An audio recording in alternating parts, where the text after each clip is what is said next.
আরে আরে, কি করছেন আপনি? এ হচ্ছে কানিজ ফাতেমার ছোট বোন রাইকা।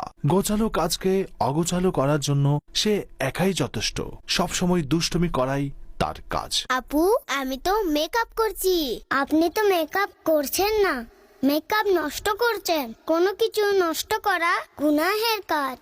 আর বাচ্চাদের এমনিতেই মেকআপ করা উচিত নয়। আমাদের উচিত বড়দের কোনো জিনিস অনুমতি ছাড়া ইউজ না করা। আর এ হচ্ছে কানিজ ফাতেমা। সে চায় সব সময় কাজ গোছালো হোক। সে সাথে নিজের বান্ধবীদের বোঝানোর চেষ্টা করে। দেখুন তো কে এসেছে বাইরে। আর হ্যাঁ শুনুন, জিজ্ঞাসা করে দরজা খুলবেন। আরে আসছি ভাই, এত তাড়া কিসের? কে? আমি আরিবা। ইয়ে আ আ এ হচ্ছে আরিবা। সবকিছুতেই ওভার রিয়েক্ট করা তার অভ্যাস। দরজা খুলুন। আসসালামু আলাইকুম। কি হয়েছে আরিবা? ওয়ালাইকুম আসসালাম।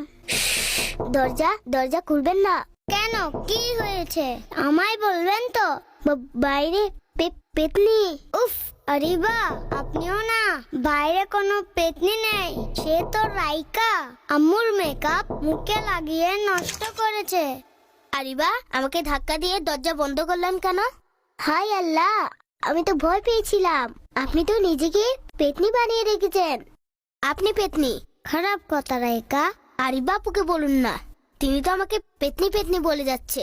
হ্যাঁ অবশ্যই, তারও বলা উচিত হয়নি। এটা খারাপ কথা। আল্লাহ কুরআনে পাকে বলেন, ওয়ালা তানাবাজু বিল আলকাব। একে অন্যের মন্দ নাম রাখবে না।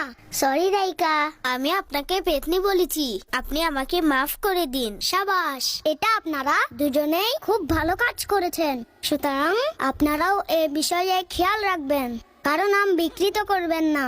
ঠাট্টা করেও কাউকে খারাপ নামে ডাকবেন না।